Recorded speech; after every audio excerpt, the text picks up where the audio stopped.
Hello everyone, welcome to Eye on Africa. Here are your headlines on this Friday. For the 52nd consecutive week, thousands of Algerians have taken to the streets to call for a complete overhaul of the ruling elite, an end to corruption, and the army's withdrawal from politics. It's been a year since the protest movement began. We'll take a look back at the Hirak coming up. The commission looking into the bloody attack on protesters in Sudan last year has finished gathering evidence from witnesses. More than 100 people were killed when security forces opened fire on a sit-in in Khartoum last June. And the 7th edition of the Kinshasa Book Festival kicked off this Friday with workshops, debates, and conferences taking place in the coming days. But access to books remains difficult in the Democratic Republic of Congo, with some people investing in new technologies to help bridge the gap. But first, it is the 52nd consecutive Friday where tens of thousands, sometimes millions of Algerians have taken to the streets to demonstrate against what they say is a tired and obsolete political regime. Since last February, a president resigned, there were calls for the entire political class to be removed. An army general ruled the country before dying of a heart attack, and a new president was elected.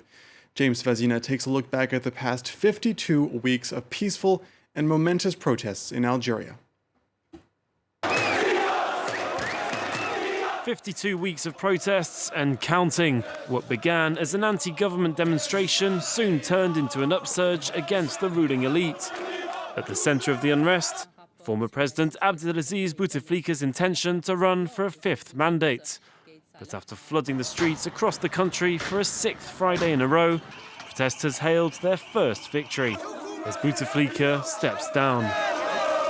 Despite toppling the man who'd headed the country since 1999, Algerians stayed put as senior figures gripped onto power. Authorities arrest and imprison several heads from the former president's entourage, including powerful businessmen, politicians, and his brother. And after 2 unsuccessful attempts, and against the protesters' will, Algerians are called to the ballot boxes on the 12th of December. Mr. Abdelmajid Tebboune has achieved a total of 58.15% of the vote. With a 40% turnout and amid growing distrust in the military, the outcome is rejected by demonstrators. They believe Army Chief Ahmed Gaid Salah is attempting to retain the current system in place. Tebboune is a puppet. We came out to say that there is no president and this protest movement will not stop. The politicians don't represent us.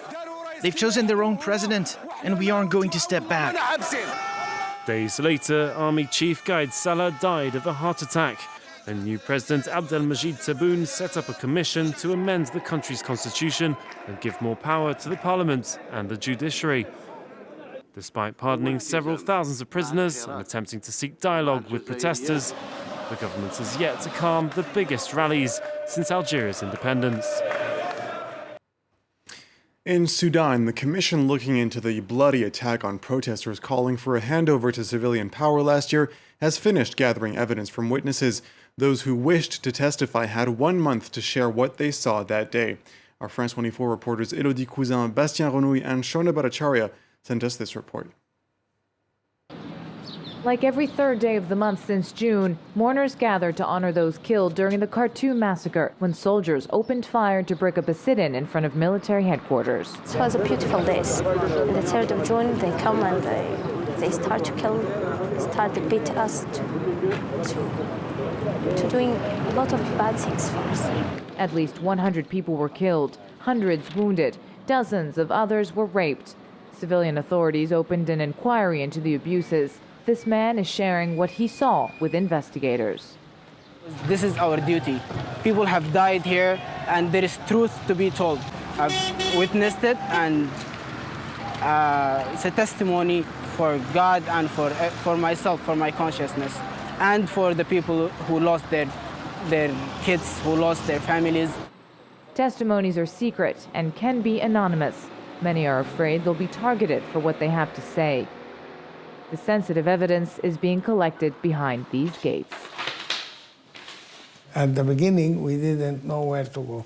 Now there are indications It doesn't give me the full truth yet.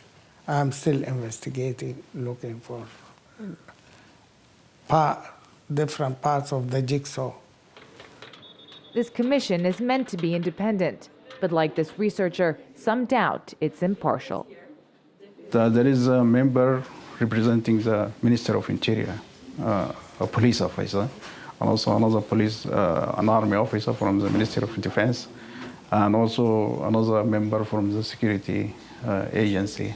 You know, these agencies, especially for the 3rd of June, implicated in the attack. It's unclear when the commission will make its conclusions public. The transition government has promised justice to the protesters, but in Khartoum, many fear they'll never see it. You're watching Eye on Africa. Time now for a quick look at some other news from across the continent.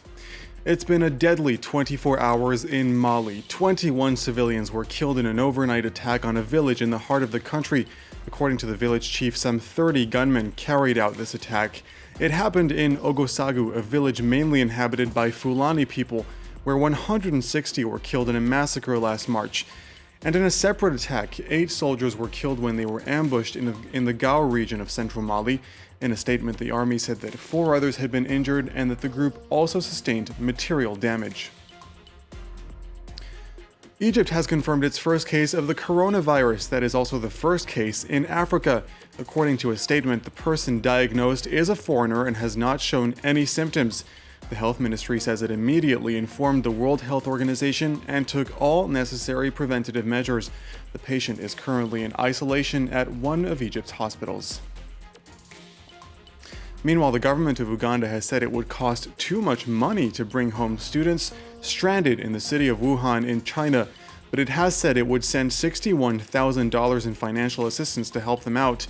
105 students were in the city when the Chinese government made the decision to lock it down to stop the spread of the coronavirus. Some of them have been complaining that they are running out of money, food, and protective face masks. South Africa's northern Kalahari region is known for its dry climate, but extreme drought in recent months has killed many animals and affected tourism, leading the South African government to declare a state of natural disaster in the region. Nicolas Germain has this story. Park keepers in Northern Cape Province keep picking up carcasses of dead animals. The manager of this private reserve says he's lost more than 1,000 animals in less than a year. This is because of an extreme drought. The average rainfall has plummeted, and the reserve has had to cancel all safari reservations. Unfortunately, the drought forced us to place all our bookings on hold. We can't book a guy coming from overseas, having the safari feeling and trying to give him the best safari he ever had. But the animals that's here are very skinny and is dying. Usually this employee locates animal tracks for tourists.